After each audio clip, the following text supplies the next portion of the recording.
Баршаңызға қайырлы күн. Сіздермен бірге қамыр илеу, қамыр жаю, мұздатқышта сақтау жолдарымен бөлісемін.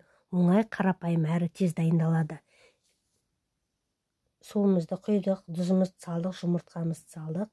Енді ұнымызды бәрін араластырып, бір жайым нанымызды жайдық. Екінші жайымды мен сорпа құйып, оның үстіне жұмыртқа салып, ұнымызды саламыз.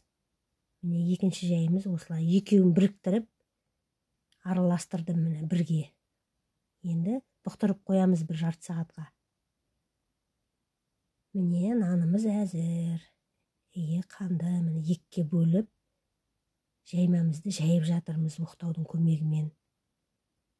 Жұқа болсын қыздар міне. Қалың болмасын нандарыңыз. Езілмей, жұмыртқа қосылған, сорпа қосылған нан. Енді мұздатқышқа қалай сақтау жолдарын қарап алыңыздар. Салапанды ортасынан жарып, көлденең 2 салапан салдым. Енді еніне тағы 2 салапанды жабамыз. Мен жайым кішкене үлкендеу болып кетті қыздар. Шағын жайсаңдар, өздерің қарайсыңдар. Өз еріктеріңіз. Тағы бір салапан бергі шетіне, арғы шетіне.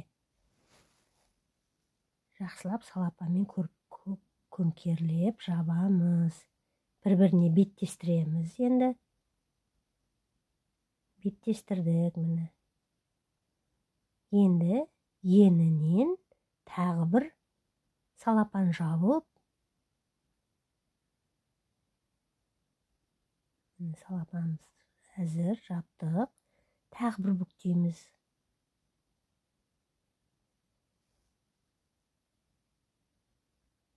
Міне. Тағы салапан жаптық. Тағы бір бүктейміз. Қыздар, лайк басуды ұмытпаңыздар.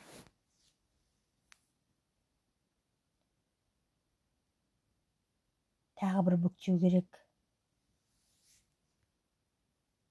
Орын алады кішкене. Тағы бір қысқарту керек. Тағы бір салапан салып, тағы бір бүктедік. Міне біздің жаймамыз әзір. Мұздатқышта осылай 1 ай, 2 ай керек кезінде ала қоясыздар.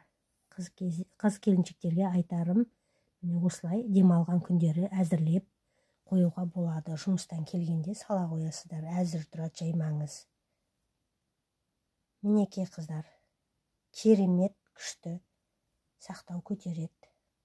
Айттым ғой, 1-2 ай сақтауға болады мұздатқышта. Сау болыңыздар, келесі кездескенше.